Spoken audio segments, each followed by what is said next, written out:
It's so sweet. You just have to get it till we started. I let you figure out what it's. Oh, it's streaming now. Yeah, we're gonna start it. Okay. Okay, John, this is Jane. You're here. Hey, McLean. we met this summer, did we not? We did not. Okay, we met earlier today. We met in the hallway down there, and I came a couple times last year.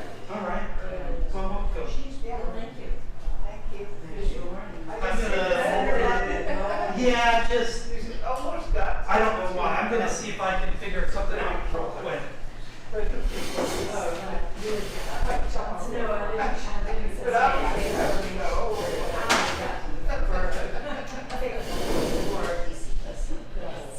How is he? Yeah, we have enough animals. I love it. Well, I felt like I had a thousand or so. I kept thinking about it earnings a while with the lake.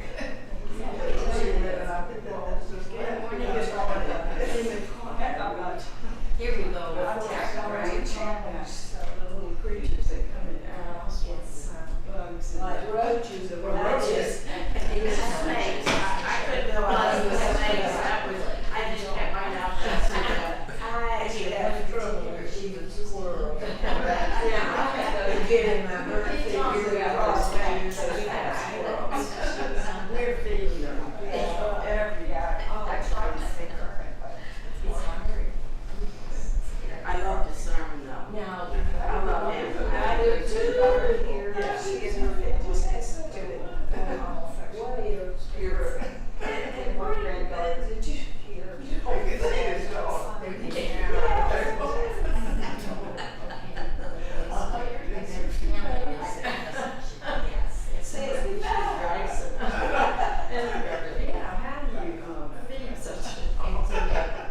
A lot. We have a friend that has Bernie's outdoor, and I think Brady probably weighs close to that too. I mean, they're huge and beautiful, but gentle, and gentle as a lamb. it's Mission Bernie in the summer. What do they call The same town. Kind of Bernie areas. had a son in. He had a Saint Bernard. Saint Bernard.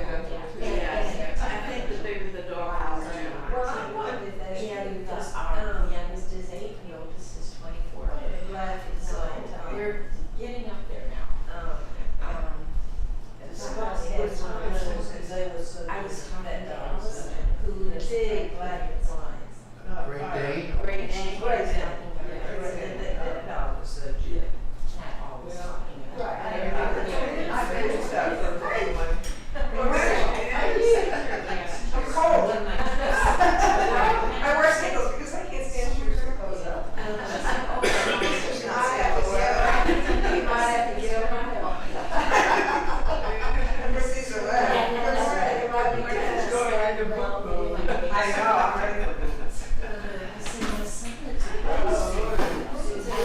Welcome back, John. It's a little more pivotal. Dave True, he's been here before. There. Is going to talk to us about the future of the church in America. Oh, interesting. Yeah, there's a Pew study report out, and he's. How can that happen? Isn't that amazing? But it's going down, I think. Yeah, it is. And surprisingly, he asked for statistics for our church to kind of compare, because we are not in the norm. I was gonna say, I don't think we fit into the norm. We don't. The norm here. None of us fit. Yeah. So, You didn't come sit here? I have to greet. Oh, It's my job.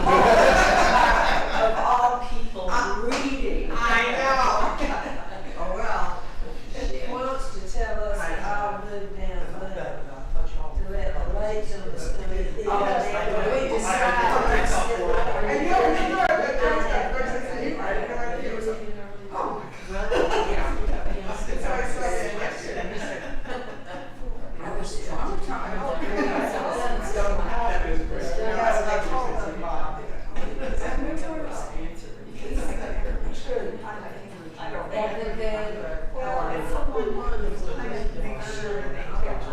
she said,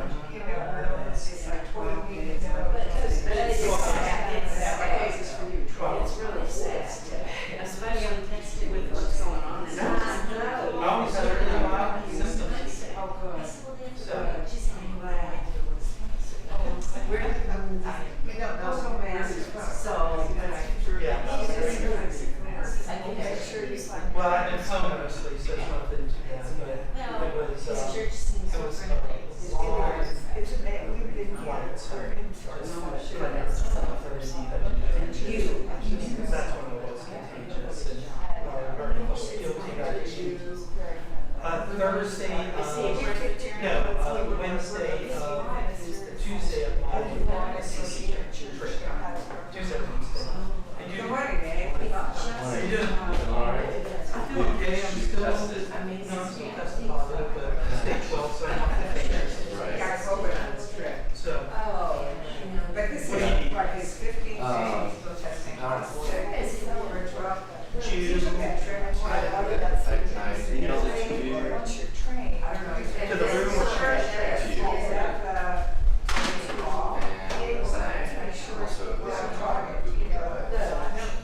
And also it was John, and then he was still but he said it wasn't a bad case. It's too He didn't good. know just that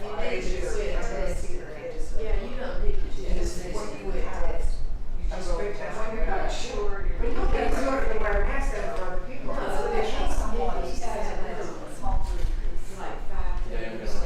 Thank you.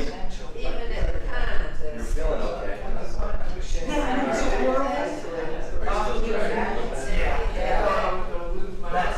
with Joyce? Well, but you know, I think she needs to be careful as a Christian. What you do is very personal. How would you find out?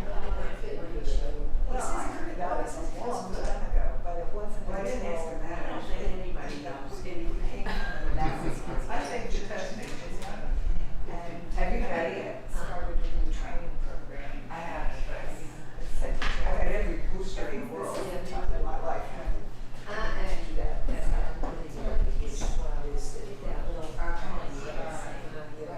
Okay, it was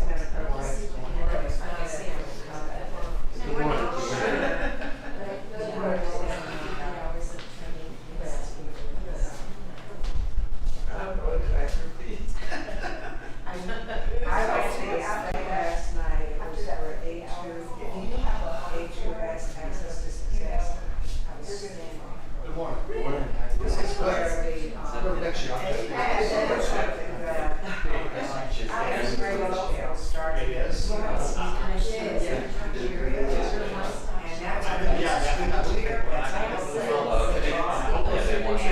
so he started. So they're off to a good His start. speakers Yeah. and left over from basketball course last year. And then it built to people donating the speakers to him. Now it's this huge organization. They built this huge. Are you seeing in the front? They have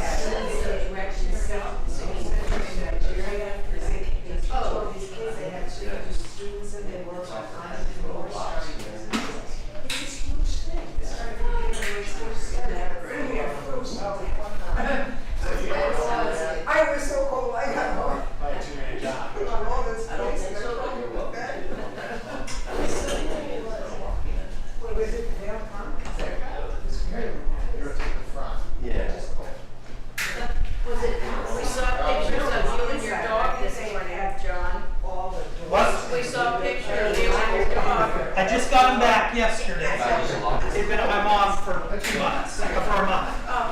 So. I wore a dress. I only wear dresses when it's Yeah. 90 degrees. Yeah. No more dresses. Dress and sing. You're not. Oh my gosh. We gotta get up. We get back. No, you're right. You're good. You can make it before, that's for sure. I don't know how to roll up over there. Oh, there we go. It's easy.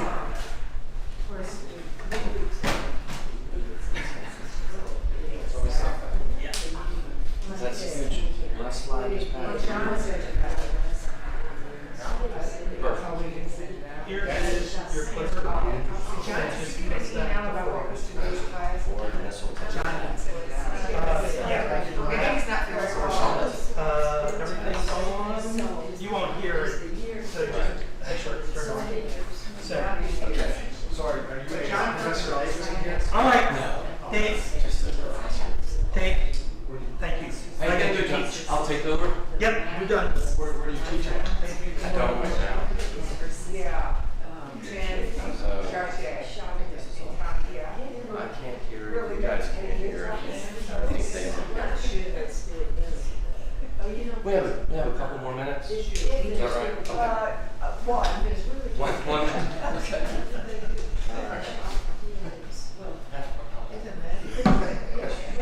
Isn't it? So what do they do for the church? Yeah, what do they do?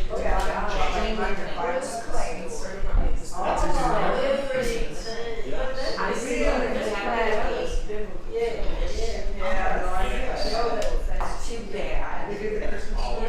Yeah, he didn't think it was great. But one, Christmas. I don't know. I'm not a big football fan. He's a hockey. I'm a hockey fan. Oh. I'm from, yeah, my Barb's coming back in 4 weeks. Oh. Where are you from? I have really good speakers, but I think we just have some. Oh, nice place. I was just there. A couple weeks ago. We were driving through on a way to Center City. Oh, one of my favorite John's doing the head. It's nice. I actually, John Ryan. Oh, you do? I lived in Grand Rapids for 35 years. And we always, my family was close. I know exactly where it is. That was in the other band. And there are ferry that goes from Washington to Wisconsin. Oh, that's a great idea. Nice. And you're doing what you're doing now. I It's time. That's a lady. 2 minutes, I think. Yes. Right, they're gonna do the what? During the holidays. The dates. I think I'll still continue. Is this enough space? A little harder there all the time. Yeah. To travel smooth. But then I'm going down. I like going up and down. Or No, not yet. So Oh, look at that. So, Yeah. Yeah. you know, the other night. Well, it's nice to meet you. And that's, yeah, I got the idea. You think it's time? But this time. Well, it's time. Well, now that Sterling's here, it's time. Sure, well, we welcome Dave True back to our class. Dave has shared with us in the past his insight and understanding of religion in the United States. And today he's going to talk to us about the future of the church in America, right? That's right. Thank you, Dave. Sure, thank you. Good to be back with you all. Today is kind of like a break. You know, it's a holiday weekend or something. I think this class has been with Doug Otati for 3 weeks, studying a really light topic, you know, abortion rights. So today we're just going to talk about the demise of the church in America. So, no, Another light topic. another light topic. So I've got about 5,000 slides here, so we're going to move at a pretty good pace. But I also want to pause for conversation. That's something I like to do as a teacher. I don't like to stand up here and talk at you. I like to talk with you.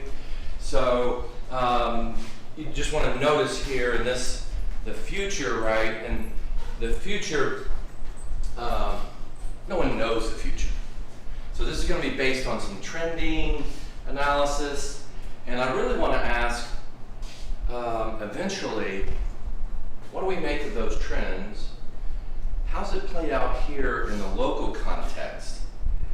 Charlotte area, metro, but also your own Davidson, you know, this area over here, North Mecklenburg, DCPC.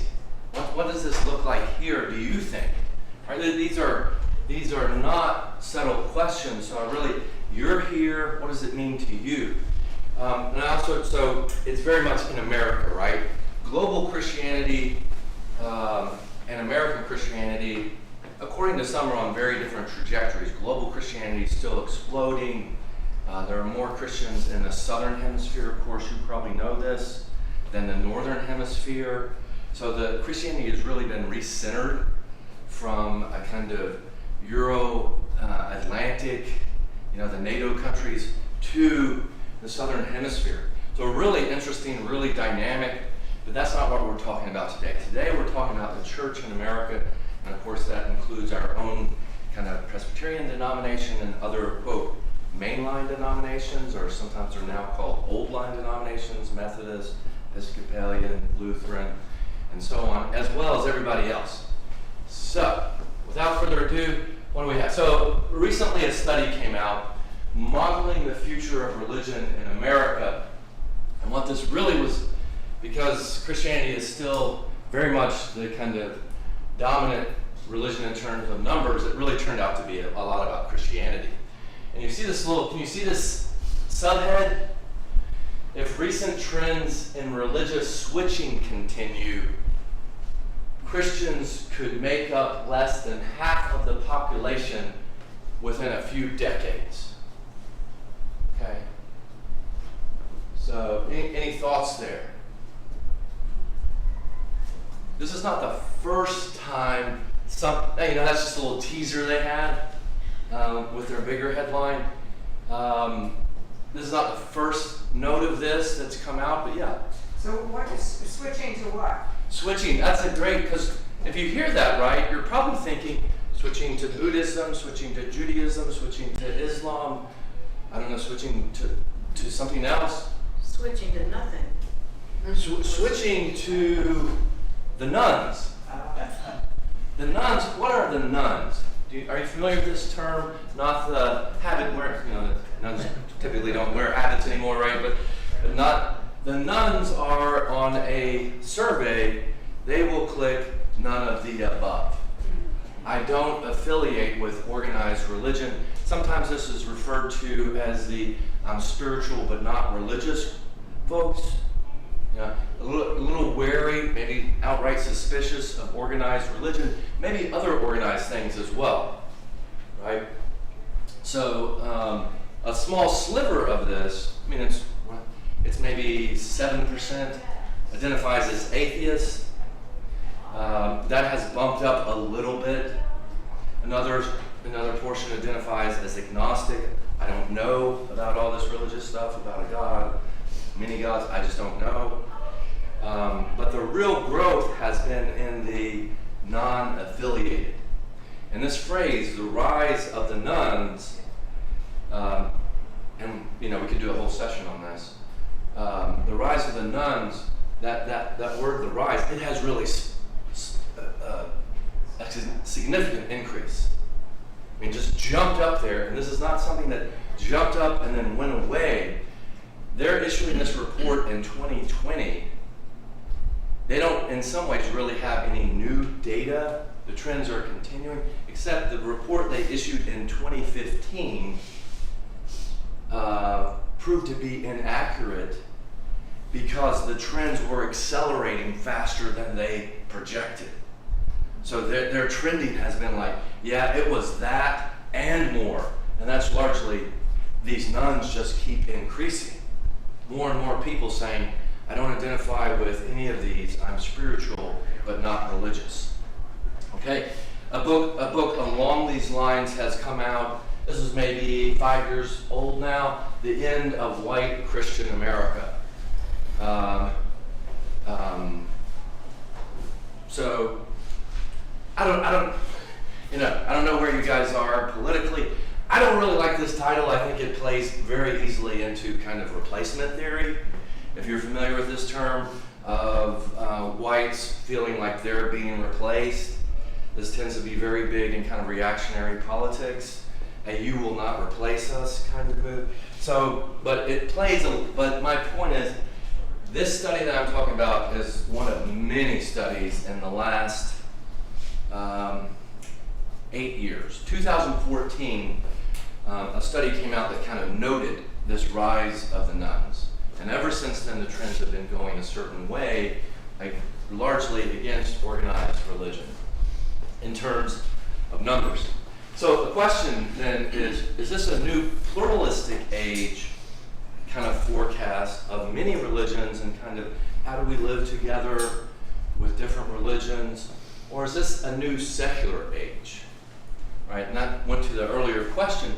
And it largely looks like, there are more Muslims, there are more Jews, there are more Buddhists, there are more Taoists, there are more Hindus. But those numbers are holding relatively steady percentage-wise.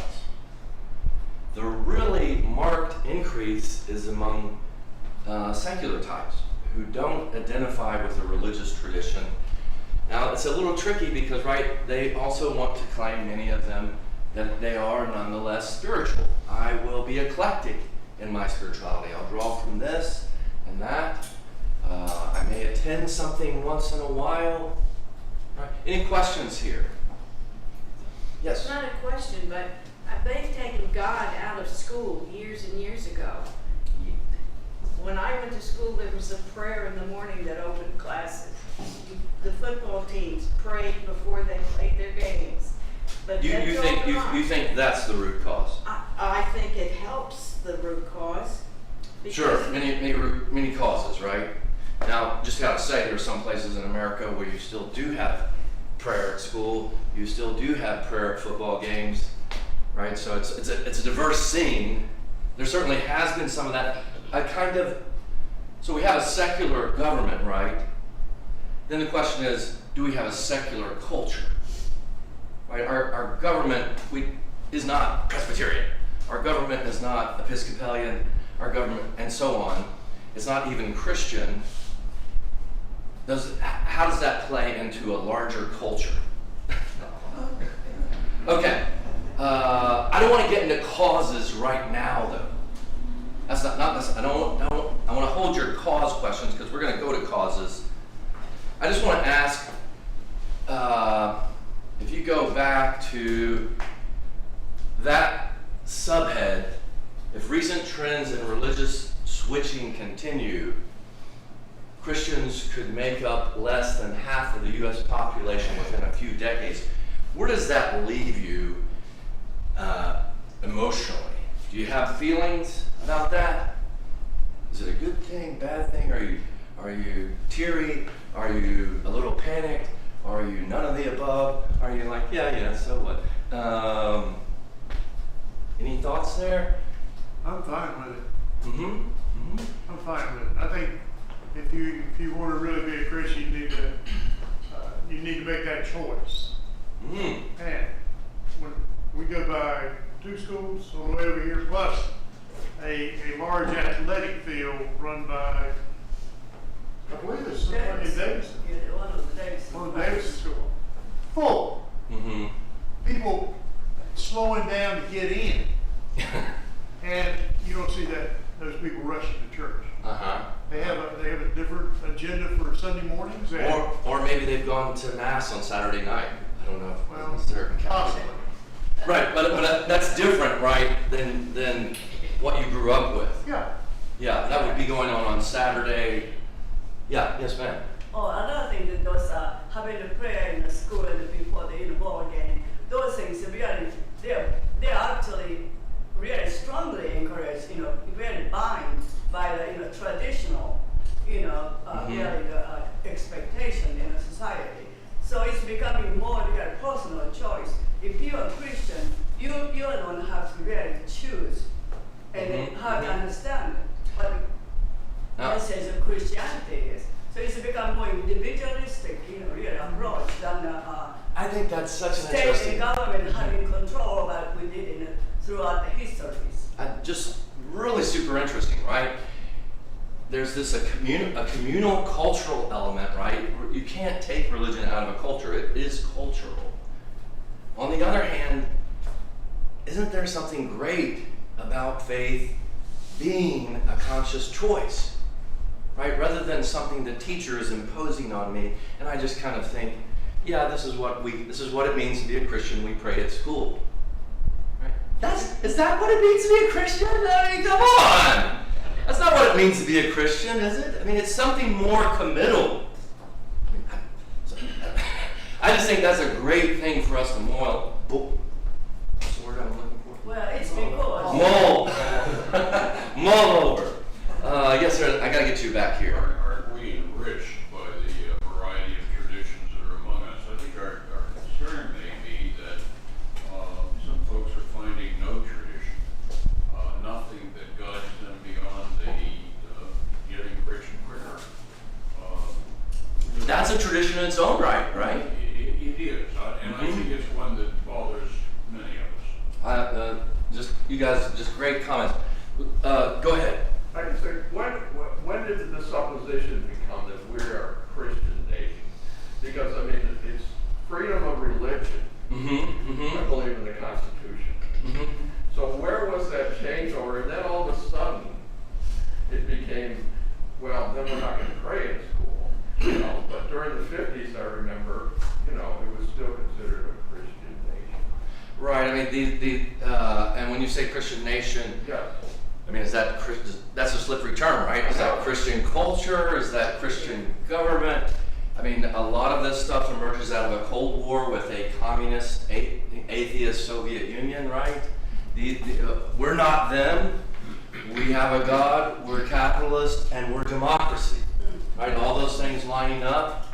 We have a Judeo-Christian tradition, despite all the diversity between Judaism and Christianity. So, I mean, there's a real, Eisenhower, we're gonna get "In God We Trust" on the coinage. That hasn't been there forever, right? That's a Cold War move. So, I mean, just a great question. But let me rush us ahead. Like I said, I over-prepared yesterday. So, is this a decline, right? Is this a decline? And if it is, are we sad? Right? You can read a lot of blog posts. Oh my God, this is so horrible. And I get that. And there is something going on. Churches closing, right? Not a happy thing. Not necessarily a tragic thing, but just not happy. Or is this a real, panic moment? A real horror? I just want to allow for any response, is what I'm saying. Whatever you're feeling, it bids us to take a closer look, right, at this study. So real quick, that was too quick. How did they arrive at their findings? Oh look, I can do this. Okay. Okay. Well, I just want no. Yeah. So it's population growth, switching, which we've already covered, and religious transmission. These are the 3 data points of their trend analysis, right? So population growth, who is growing in population? Is that mainliners? Is that evangelicals? Are those Buddhists? Immigration is going to play a role there, right? So immigrants from Latin America tend to be Christian. They tend to be Catholic. Many of them tend then to become evangelical, right? So there are all these kinds of trends. Switching, do children with religious mothers remain religious, or do they become a nun or something else? Similarly now, there are so many nuns, you can ask about the nuns and their switching tendencies, right? Do they end up becoming religious? So really interesting.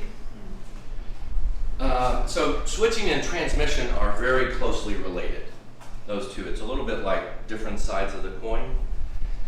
What are the findings for 2020? The Pew Center, so this is a very kind of reputable center, the Pew Center estimates that in 2020, about 64% of Americans, including Christians, including children, were Christian. That is, they self-identify as Christian. 64%. That's a significant drop from, say, 2000. And I think we'll see that in just a second. People who are religiously unaffiliated, sometimes called religious nuns, accounted for 30% of the population. So you'll see there, other religions are actually a very small minority. What is that, 6%? Not great with math, but so that's 2020. Adherence for all, yeah, so there we go. Okay, and here you can see the broad trend line. It's a little small for you, but back in 1972, 90% of folks identified as Christian. So, in your lifetime, you've seen just a dramatic change. From 90 down to 64, now 63%. So the culture, the broad culture, right? In some ways, there's just no denying it. And I think, we have one illustration of the soccer field. You can probably give many illustrations from your experience of a more secular culture. That is a less kind of religiously soaked culture. And you can see a corresponding, the nuns go from 5% in 1972 all the way up to 29% here. And it's going to be higher in some others. All right, so snowballing, all right, this is a lot of text on this slide.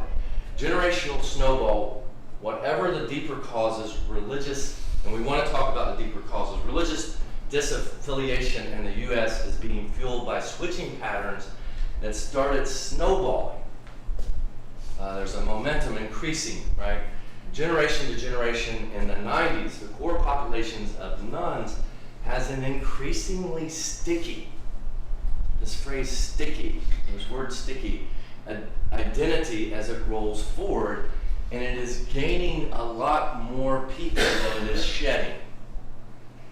So in our culture, you can imagine a snowball. Is this a little, I don't know about this image, it's a little threatening, I think. No one wants to be rolled over, right? It is gaining a lot more people than it is shedding in a dynamic that has a kind of demographic momentum. Any questions there? So the nun tradition, right, can we think of that as a tradition? Is a kind of sticky tradition. People stay in it right now, where they are. Christians have experienced the opposite pattern. While each generation progressively fewer adults retain the Christian identity they were raised in or raised with, which in turn means fewer parents are raising their children in Christian households. And you could just see that on that previous slide, right? The trends are in opposite ways. Christian self-identifying sloping downward, nuns sloping upward, right? So in some ways this is just restating that graph, but the image of snowballing, shedding, and what was it, retaining? Shedding, gaining and shedding, and this word sticky, right? That has a kind of traction to it. People stay with it. Here's a tiny little slide. Maybe we should just blow past this. So if I'm raised Christian, 30 to 39 is the big, before 30 is the big switch time. If you're going to switch, it's before 30. So when we get to 30, 66% of Christians who grew up Christian right now are remaining Christian. 66%. Once you go past that, see, then it goes to 80%. You're going to shed some more, but of those remaining folks, 80% of the rate slows down. The rate of shedding slows down over time, right? So you can see off of that 31% to religiously unaffiliated, only 3 to other religions. Right. You flip it around, how about those raised as nuns? 73% of them will remain nuns. In other words, the nuns are stickier right now than the Christians. Again, it's a self-identifying. That then drops to 56%, so they get even stickier with age. All right, 4 trends then, and only 3 of them really count. The fourth one is just a kind of rabbit out of a hat scenario. If there were no switching, what would they? If there were no switching, Christianity in numbers would still decline from 64 to 54%. That's already built in. No further switching is going to decline in numbers because of the changes that have already happened. If there's steady switching, that's probably too small for you to see, I think, isn't it? Let's go to so scenario 1. if there's steady, if the trend stabilizes, that's how I like to put it. So the trend kind of stops where it is, holds right here. You're still going to have people becoming nuns, but it doesn't accelerate. The momentum slows down. Christians in 2070, I mean, that's a long time away. 27 would be at 46%, so there would be a plurality of Christians. Christians would still be the largest group. Okay, if nuns, by the way, would be at 41%, so very comparable. Huh? The trend continues, but ebbs after you reach a certain age. Then it would be there would be more nuns than Christians. So this on the surface looks more likely, I think, unless there's something out there that we're going to stop the trends, right? Now, we just may not be able to foresee that, but so, how many Christians are there? Just under 40%. So that's why I say it's the age of the nuns, where above is a Christian plurality. If trends continue unabated, it doesn't bump up that much more. It's still the age of the nuns, only now there's a clear majority. Small, but clear. Christians, on the other hand, are down to 35%. 1 in 3, roughly. Any thoughts? These three trends. They're not saying these are going to come to pass, simply if, depending on how the trends go, what it would look like. Yes? I have a question that goes back a little bit. Sure. I'm trying to understand that if we were a Christian nation from the get-go, how did that manifest itself? Were we caring? Did we take care of the poor, the hungry? How were we Christ-like earlier? And what is it that the nuns are rejecting? Are they rejecting Christianity that talks all this stuff and doesn't do it? Or are they rejecting the secular culture? That Christians have become the secular culture? So, as I even try to understand, is this bad or good? Mm-hmm. What are the nuns looking for? What's their spiritual yearning? Mm-hmm. Yeah. So I just have all these bigger things. I mean, that's a great question, and maybe we should do another session on the nuns and what they're looking for. No. I'm not trying. Even though, Dave, how does the lack of Christianity, the decline of Christianity in the United States, how does it manifest itself in our public policies, in our caring for the poor, in our acting in Christ-like ways? Have we seen a decline of that with the decline of Christianity? Right, and I mean, I all these are great questions. I mean, I think you're hitting at, okay, this is a decline in numbers, I get that, but is it a decline in, how's that show up in other places, right? I hinted at one earlier, this generates as, I think, a kind of reaction on the right, an angry reaction, a defensive reaction. My culture will not pass into history. I will not pass into history. But I think you can ask all, I mean, the thing is, I mean, in a historical sense, I mean, this is again another talk. Colonial America was not a very religious place. There are probably people here who know this history better than I do. But, people couldn't get to church. There weren't churches everywhere, right? And this is the big deal about these things called the Great Awakenings. Suddenly there is a kind of religious ethos. But that was, but the thing is, in your lifetime, right, that's not the reality you've known, I'm thinking.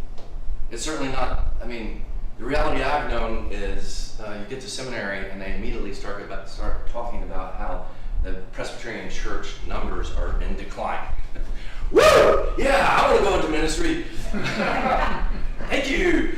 I think these are great questions. Maybe we should hold them though. There was a hand over here. Well, yeah, I was kind of. Go ahead. I thought she had such a good question. But anyway, anyway, there are so many organizations that who, really, ask for donation and give service, where the church, religious organization used to take place. And, every day you look at the mailbox, 8 or 12 of them are all asking for the money from some notable large organizations. There are a lot of charitable Yes, and organizations those out things there. taking place. That's Maybe right. it's a trend that the people don't like to have anything to connected with the church. Part of it, I think young generation, I had to leave, but maybe they're afraid of commitment in one place. Right. I mean, to the causal thing, there are studies showing just the point about hypocrisy. I'm hearing from Christianity very vocally a kind of message of hate. That's not something I want to identify with. And I've talked with this group before, I think, about how partisan identity has now trumped religious identity. That the Republican Party is increasingly becoming, in the eyes of people, the religious party, and the Democratic Party, again, is viewed as the secular party. The numbers aren't actually all that different. There are about 10% more Christians in the Republican Party. But that's trending in a way, right? So I mean, such an interesting area.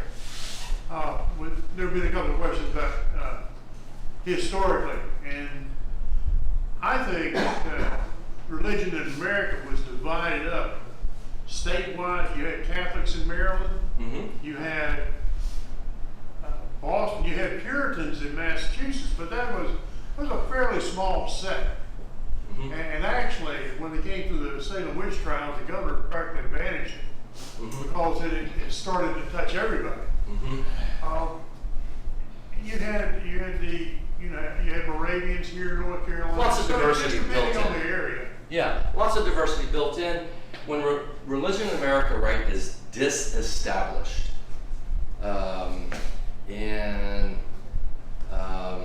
this is Jefferson and Madison and Virginia.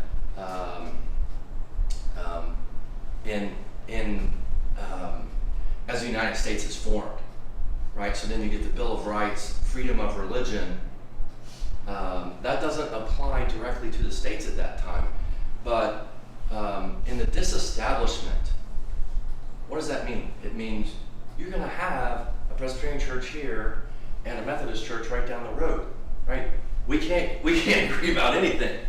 Right, but it generates this relative diversity and this dynamism, right? Religious groups are free to do what they want, largely in this country, unless you're a minority religion sacrificing chickens or something. Then it becomes, that doesn't look like the rest of us, so we get a little suspicious. But you guys are building all this stuff right here, right? And you had to go to historical commission and stuff, but no one's going to say no to that.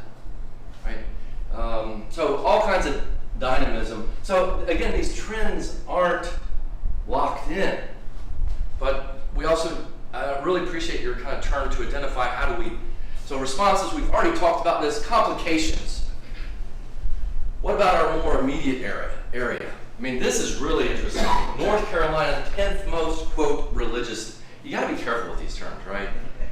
In what sense is it religious? Well, there are more people who identify with religion, right? Report, and you can see these categories. They say religion is very important in their lives. 62%. I believe in God with absolute certainty. 73%. I would like to meet those people. 39% say they attend worship services at least once weekly. At least weekly. That's a pretty good number, I guess. I mean, that's a no, right? On the other hand, it's way down below the 73. Do you happen to know what state was number one? I'd be interested in that. I forget. I think it was maybe Alabama. I grew up in Alabama, and I'm not in a hurry to move back. I mean, there's a lot. I love Birmingham and Montgomery. What about this congregation? These are the active members, and you see the years. So a little decline, a little bump up, a little bump up, a little decline. Hey, this is when we updated the rolls, I was told. So actually, that's a pretty remarkable number. When you, quote, clean the rolls, right, you usually, I don't know, what is that, 100 people you might lose in a church this size? So how does this make you think about these trends we've been looking at? Yes? Well, that's this church in this state. Yeah, absolutely. Okay, now. That's what I'm asking. We're from Vermont. Okay. Okay, and 15 years ago, we moved to the islands from the Burlington area. Okay. And it was they were, we were Presbyterian. Methodist, excuse me. It was a 3-church congregation, so the minister preached on the 3 different islands. And our church had about 50 people. We had a Sunday school. This is 15 years ago. Mm-hmm. Now, and this was the same pretty much for those 3 churches. Mm-hmm. Now we have 7 people that might show up on a Sunday Mm-hmm. in the 3 churches. Mhm. So now we're trying to be one church, and they might get 20. Mm-hmm. So what? There, the trend just looks dead on, doesn't it? Even maybe accelerated. It's just, but being an elementary teacher for years, Mhm. what I see with this, what's happening, particularly in Vermont and more probably prevalent in the north, is there seems to be a lack of a moral compass Mm. that children are coming with that they had when I first started to teach, Mm. out of college. And that, I think, is what bothers me the most. And that seems like kind of maybe a family thing. Well, Is that there's no, there's no instruction for children, there's no Bible verses, there's no, whatever you teach children through their going to church and being a church family or whatever you want to call it, that's gone from their lives. So kids are coming, and I think those are, through church, their morals taught, right? And so when that is taken away. You think, I mean, it could be right, single parenting as well. Yeah, It's tougher true. I mean, it could be cell phones, it could be, It's all that going, but to me, often if you want to look at how things are changing, look to the children. That's what these trends are, right? Yeah, I mean, Do- I know what kids were like 50 years ago. These transmission rates, right? But I mean, what this kind of raises is, well, the trends don't seem to hold up here. I mean, now I'm not in your congregation, right? I don't see, but I know you have this like I'm competing with a worship service right now, I think, and maybe there was one at 8:30. I see people coming out of this building, and no tie. Just take the tie off. No tie. They don't have a jacket on, and they look younger. Is that right? So I mean, there you stick around is going to get risque. I think a lot of that, I'm not surprised by that. The reason I'm not surprised is because the Charlotte area is growing so much, and this area is growing so much. You have so many people coming in. I think you're just bound to get a little bit of growth in your church. I think that's really interesting. But which churches, right? Big people are liking big churches. This is such an interesting stat. I don't have the exact numbers. There are more small churches, say under 50, I think is the number, than there are any other kinds of churches. And at the same time, more people attend big churches. And that's a great conversation. Why are they attending big churches? Well, there are lots of things offered, and there's a feeling of strength and numbers and vitality. I don't want to go out in the country and there are 13 people there, and half of them are from one family and half of them from another family and don't like each other, and or whatever. So, I mean, this is really interesting, but where do big churches tend to be located? California. Exactly. In large urban areas and suburban areas and growth areas. What's going on in our politics? The exact same thing, right? The war of the cities versus the rural. With people, we're shedding rural folks, right? Those communities, that's not where the jobs are. Young people are leaving those like crazy. So, I mean, could that be the story? This is not a story of decline, or I don't know. Maybe not. Think what's happened historically. My grandfather was a Methodist preacher in West Virginia for 42 years. My mother talked about keeping the Sabbath, for instance. Uh-huh. They couldn't play cards, they couldn't read the comics. You didn't do anything on Sunday. Uh-huh. In Davidson, there was nothing open on Sunday. Right. They also, everybody took a half day off on Wednesday. But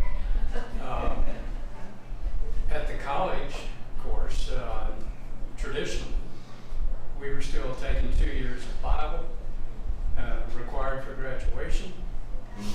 We had required Vespers, we had required chapel. All of that began to go away. And then you began to think about athletics. We couldn't have any games on Sunday. It just wasn't done.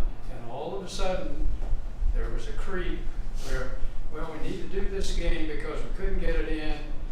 And suddenly, Sam Spencer, who was president of Davidson, finally said, all right, you can have a game on Sunday afternoon. It's grown. It's just like professional sports, television. Nothing is set aside as sacred any longer, and so you have a license. You have a license to not participate.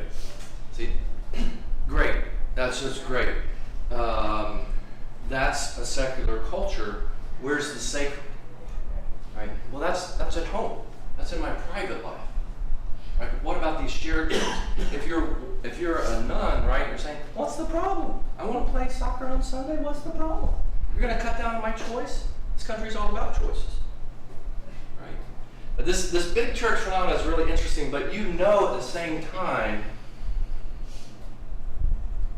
that in urban areas, secularism is maybe even stronger.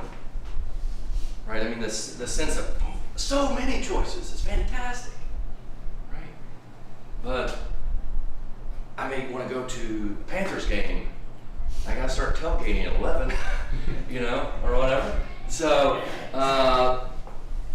we've talked. Let me keep going. So we've seen Davidson, Charlotte. We talked Davidson, Charlotte, North Carolina. So are we still talking decline? Do you think this is still decline? Is it a simple decline in numbers? What kind of decline, if it is a decline? Decline in what is the question, and I think you raised that question very well a few moments ago. In terms of a national conscience, that was centered in churches in the past. I'm not convinced that it's absent in secular society. That question of what are our moral and ethical commitments. We've come a long ways, for instance, in recognizing racism. That back in the good old days of the 50s, when churches were growing like mad, we had rampant racism. So, if we are declining, what are we declining in, aside from numbers? And numbers are, they don't really turn any of us on, numbers. That's good. You guys have really anticipated my talk, numbers. But what do the numbers add up to? I mean, I think, and your illustration of racism is great. I mean, people on the right, if you're on the right, these are high times in some ways on abortion decisions, and you feel like maybe the country is finally standing up. If you're on the left, you couldn't feel any different. And maybe there you're concerned about economic justice, you're concerned about, you're welcoming trans people into society, and you're concerned about those kinds of questions. So, I think there is still an awful lot of morality talk and feeling in our culture. I think that's exactly right. So what do the numbers add up to? This kind of question of identity, that is identifying with a religion. Yes, I'm this, I believe that, I go to church this often. Say self-identifying on a survey versus faith. Right? And this is a question you guys started getting at right away today. That's a harder question, right? Might one way, though, in thinking about these big national studies that don't map right with North Carolina and some of the other southern and more conservative states, right? Depending on how you are on that, right? Are they slower trending, or are they going a different way? That's a great question for us all. But nonetheless, we come back to the national study. Is one way of thinking about these studies simply updating the roles. Right? That's what's going on. We're updating the roles, which is what you do when somebody's on your church roll and they're actually dead, or they haven't been in 2 years, or are these numbers, these declines, is that genuinely loss in faith? Or is that just simply kind of cultural Christians? And, we're hearing reports, right? No, there's something slipping in the morality of young people, in the generations. So, that's a data point there. But, this would say, hey, this isn't nothing to really worry about. We're getting to our fighting weight here, right? We can get a better sense of how Christian this nation is or not. But, I think the point you made, hey, Christians are not always in the right? Huge point, a troubling point. Well, I was wondering about, I was thinking about the mega churches, but also on the major religious holidays, let's say Christmas or Easter, you have packed churches everywhere. So somewhere, these people who don't come every week or don't join, they still have some kind of a faith that they are working with, that they work with. Right. And what should we make of that? Hey, there's something there. You're my spouse, I think, here. You hear me, the perfectionist, going, "You gotta have faith!" Right? This is my Baptist upbringing. I want sincerity! Forget these people! And my wife says, "Come on, Dave." She's the pastor, right? She says, God is at work in many ways. You don't know when. Do you want to be swimming full upstream against the flow in a just avowedly secular culture? Is that what isn't there something nice about people showing, isn't there nice about having these holidays that bring us together, that faith has a chance to inform lives? So it's just a great question. Or if it's not updating the roles, is this people sorting? It's just people sorting. Sorting is a sociological term of you want to get with like-minded folks. And we see this in politics and religion in the last 10 years in a big way. I've talked about this in another talk. Hey, I don't want to be the one liberal at this conservative church. I don't want to be the one conservative at this liberal church. And that's an interesting thing for a lot of Presbyterian churches, which tend to be, quote, purple, mixed and interesting that way and difficult to pastor and so on. One thing that hasn't been brought up, but I think in the mainline churches has been, in the last 25 years, the question of homosexuality has split a lot of churches. A lot of churches. And Probably. A lot of churches have gone out of the denomination, You right? lose 30% of the congregation when it splits up. Or the congregation goes EPC. Do you know these other PCA? Right? Some big churches have done this, but and the sorting may not be totally right though, right? Because the loss in numbers is across all groups. That's what's interesting. It's not just mainline. It's evangelicals. It's the mega churches. It's everybody. Right? Not the one around the corner or this kind of thing, but nationally. But there's definitely some of that going on. Is this a judgment? Is this a judgment on the church? That'd be another interpretation, right? That we have failed. That, in our anger, in our righteous indignation, we have driven off people, or in our lack of passion for Christ, or in our, hypocrisy, in our racism, in our homophobia, in our, you can go on and on, right? Is this some kind of judgment on us? Maybe God's judgment even. If it is God's judgment, what's a proper response? Well, some form of repentance, right? I won't step in and speak for God, but We're just saying if, right? If.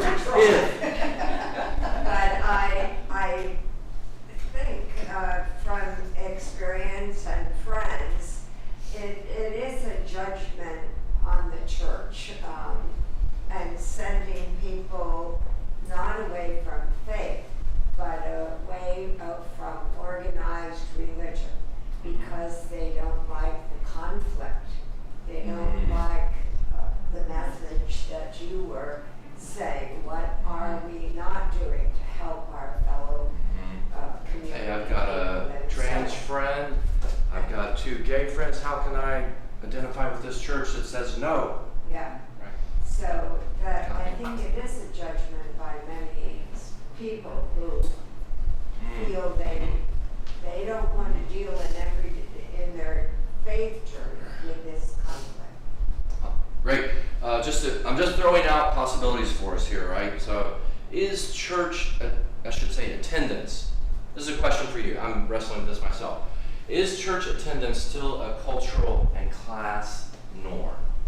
Right? Is this something middle classers are expected to do in your experience? I got some head nods. No, it's not. Wow. I thought there'd be even among our class. I don't mean this class. I mean middle class, upward middle class. I don't know what class you identify with. I think we were brought up to think that. Mm-hmm. Yeah. I mean, big. Okay. So if you're right, if not, then going to church is no longer just what you do, right? Okay. Now, so I guess it could just be a preference, right? Like ice cream. I tend to like some church on Sunday mornings. That's a little bit me. I grew up that way. I Sunday morning, okay, yeah, I can read the Times and have my coffee, but I'm also like, I gotta find some good service, So, but if it's not simply preference, should we be depressed? If it's, hey man, it does look now like we're going against the flow, maybe. Like there's a secular flow that's stickier than our own stuff. I mean, should we be petrified maybe? You know what, one thing that we haven't considered is the impact of COVID on this trend. These are longer trends. How do you think COVID would affect them? Oh, I think people got used to staying at home on Sunday morning, even though they, like you, would go to church if they could. It's going to accelerate the trends, maybe. Yes. You say, well, I'm watching at home. Right? What do you get there? The further in, what is it? Coffee. Coffee? Maybe Times on the side? But the further individualization, right? Or a little family thing. Well, I'm guessing people don't. I mean, some people have the kids playing in the background. Yes? There's one of the differences in class and culture kind of thing, the exceptions to what we're talking about here is the black churches. The complete, strong integration of black spirituality with a sense of need for much improvement in terms of what has been imposed upon the black culture. So, and that's true of Korean churches as well, particularly in this country. Although even in those churches, this trend is true. Young people do not adhere in the way preceding generations adhered to. You guys were an especially religious generation, right? That's what it starts to look like. Or, go ahead.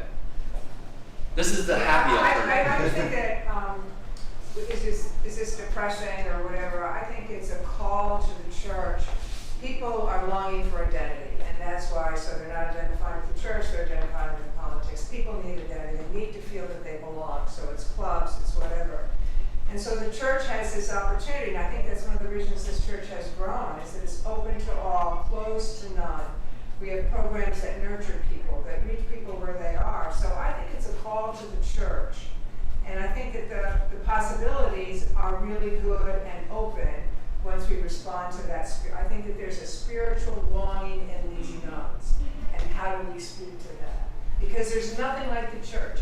There's no organization that preaches the gospel of be kind, loving, and compassionate to all people. That's what we're about.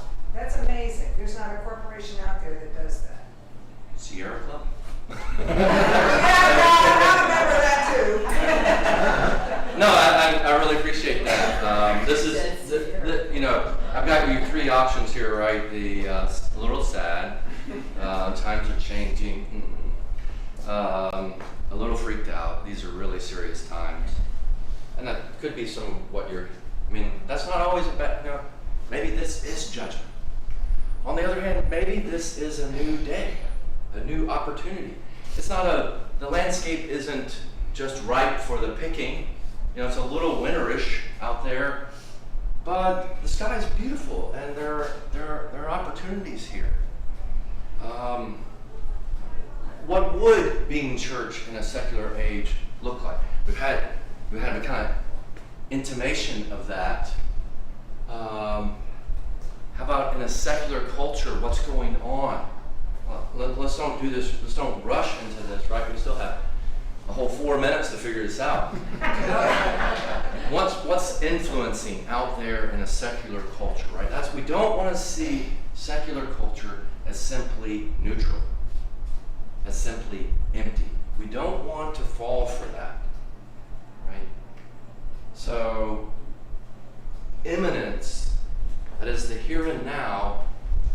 Charles Taylor, a philosopher, wants to argue the modern age is an immanent age.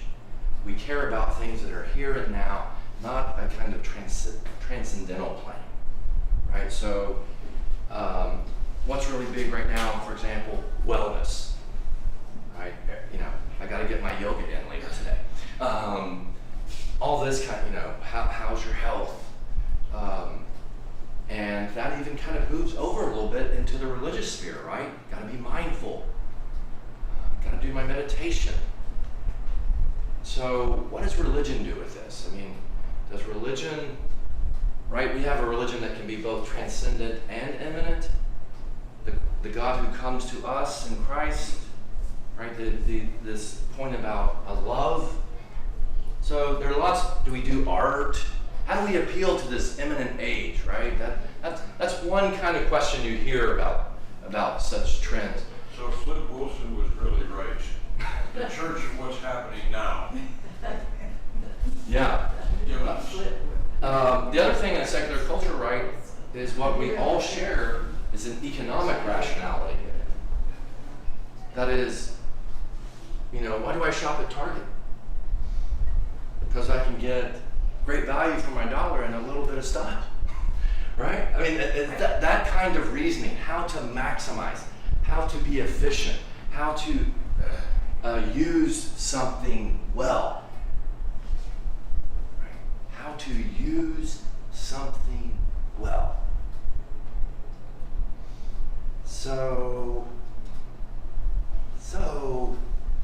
I mean, I guess that complicates things, right? If you agree with me there, it's not just bringing people into the church. There has to be this whole something to the church. Relevance. What's it? Relevancy. Relevancy, but a depth, right? We're not just baptizing whatever, right? So there's a kind of a substance that challenges. No, not all of life is about using things, getting the best out of it, and then moving on. No, there are some things that are deeper than that. Right? So, sticky faith that transmits, right? That is the point you said.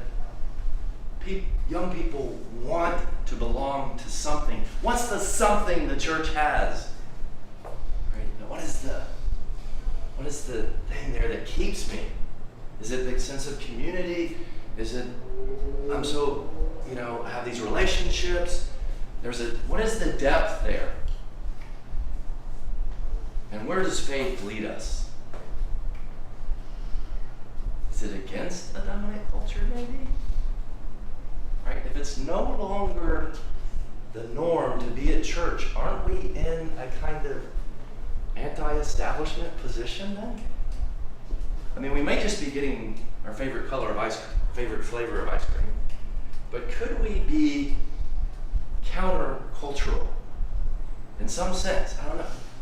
If I go down to my EPC friends' church, they're going to own that to the max. And they're a little more conservative, so they're just going to embrace that whole on in terms of gender. Right? So if we were going to be against, what would that even look like? Right? Right here on the main street of Davidson. Raises all these questions about church and class. And I think this is like the final question. What can we see and do? What can we see and do? All right, and I'll close with this. So, even us religious types, right, are captured to some extent, and I'm putting myself right here first, by class.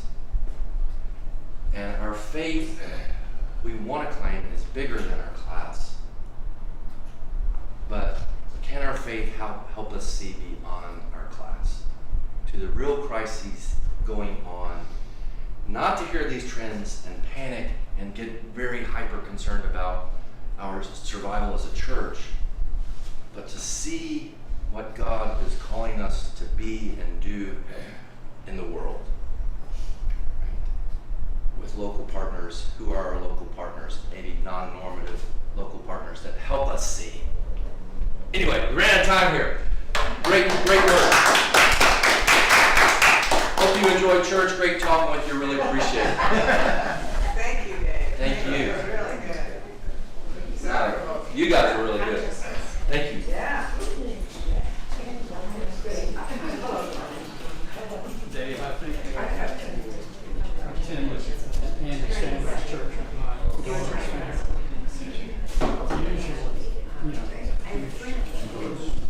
Yeah.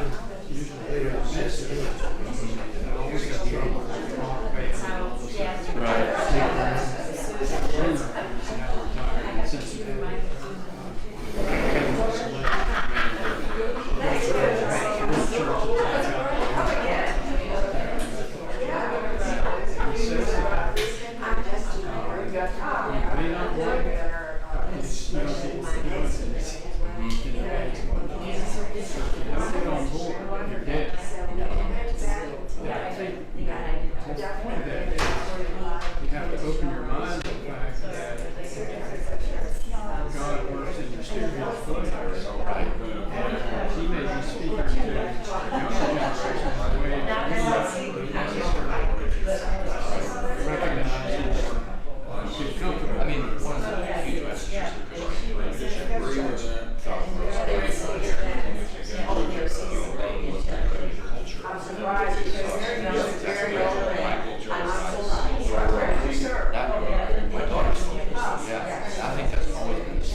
system.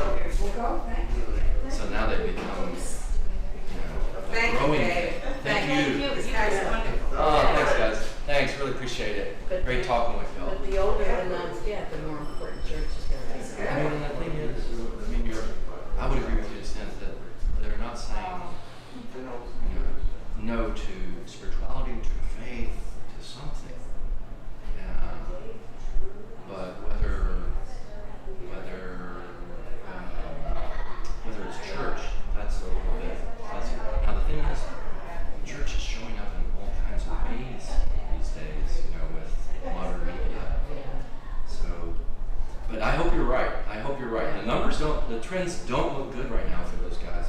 But that's the thing. But you know what? I don't somebody believe said in about. polls and trends because they're usually wrong. Well, they can be off, sure. But I mean, just the momentum. But no one, COVID's a massive thing, right? Maybe religion, maybe 10, 20 years from now it becomes a new religious awakening. I don't know that I even go along with what you said about the kids. I don't know that they're going back to church like we did at their age. Right. That typical life pattern has eroded.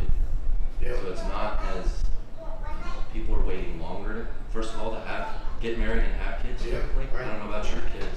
Yeah, well, our 3 kids got married at 30. Yeah. We were married at 20, you were 21, I was just 22. Yeah. And so, but on the other hand, you don't know. Like sometimes a death does things to people. Yes. And I guess a nice question is, what can we do? As you say, the future is unknown. I try to say that right up front. These are trends. Doesn't mean they're not baked in. Well, What can we do as people and as churches to Set an example. or be welcoming? Make this Yeah.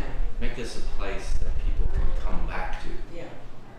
I think all of our grandchildren believe. I do too. I mean, they were brought up in a church. Right. Do they And go to church now? No. I think that's But part of the thing. That's For Protestants especially, sometimes faith, being faithful, boils down to, well, I believe X, Y, and Z. Why do I need to go to church? Yeah. Right? well. Hey, look at the birds. Look at the trees. There's church right there. You don't need to be in a building to go to church. Right. But it's nice to hear the minister. We love Peter Henry. And I think church is something that needs to give you something to take away.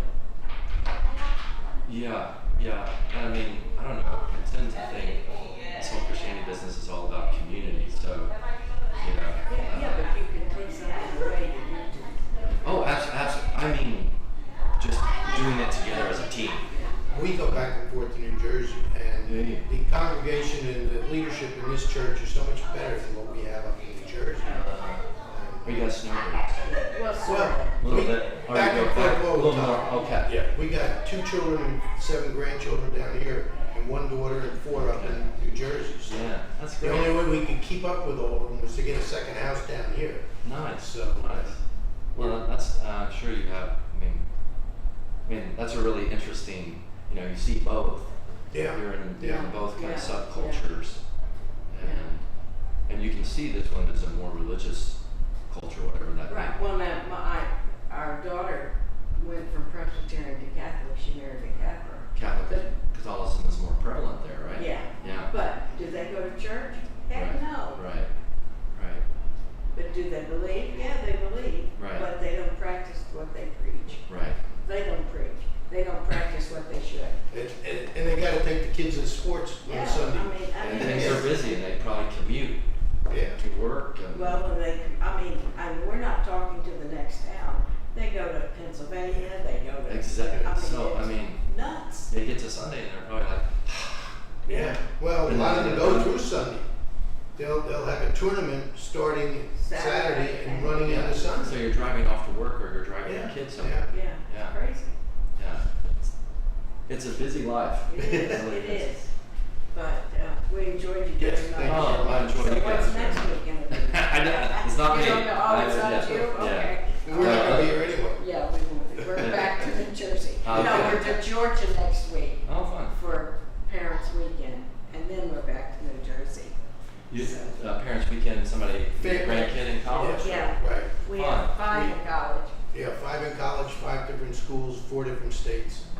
sound like great grandparents. You know, God that's is great good. you got to see God them is and stuff. good to us. He's giving us a healthy life, and so we can Go go with and do it. these things. Yeah. Yes, You know, as long as it lasts, right? absolutely. Thank All you. right, Thank you very much. Thank you. Good talking with you. My dear little people.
maybe, or Yeah. what, I There's a don't lot know. going on there. Oh, is that after? It's not till 3:30. Yeah, that's not, yeah, it's later, so, remember when it was only during the service Would outside? somebody be willing to Right? open a couple of these Yeah, windows maybe. a little bit? Sure.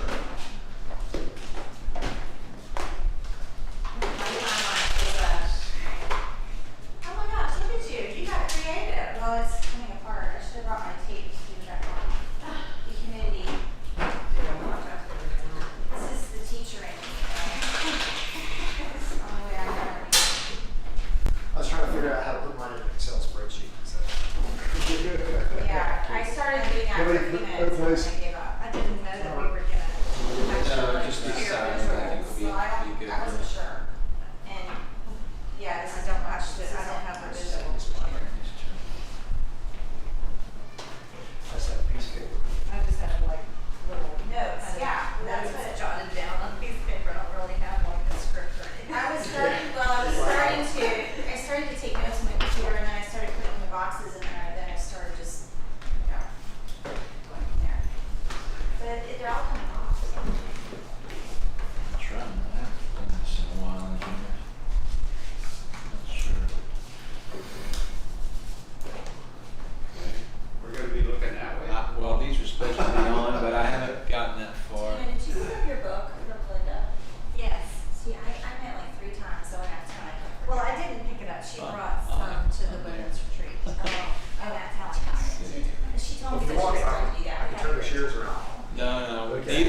these are gonna come on, but I just don't know how quite yet. Okay. I just gotta figure out how to get to my Zoom screen. That doesn't look like Zoom, but. So Chris has got to get excited about the weight team. So you'll watch some of that. He didn't know. We were kind of out with the kid yesterday a lot during the day, and then we went to play last night. And then he's got so much work. He's working today right now, so I don't know. I've got tomorrow off, so. But I'll- Tomorrow? Yeah. You take a vacation day? Yeah, Or is it this is home? Wednesday. Oh, okay. But I'll, yeah, they'll be, at least I will get forward emails. Yeah. Actually get some stuff. My buddy. It was a false alarm. I took so many tests.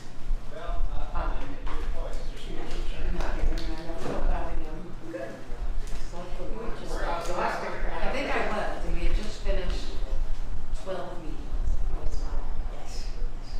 I think it all just kind of. Anything is going on. Yeah, my brain was on. Let's log in. And then I felt. Everybody And see then they the canceled screen, the I whole log thing. in. Yeah, you know,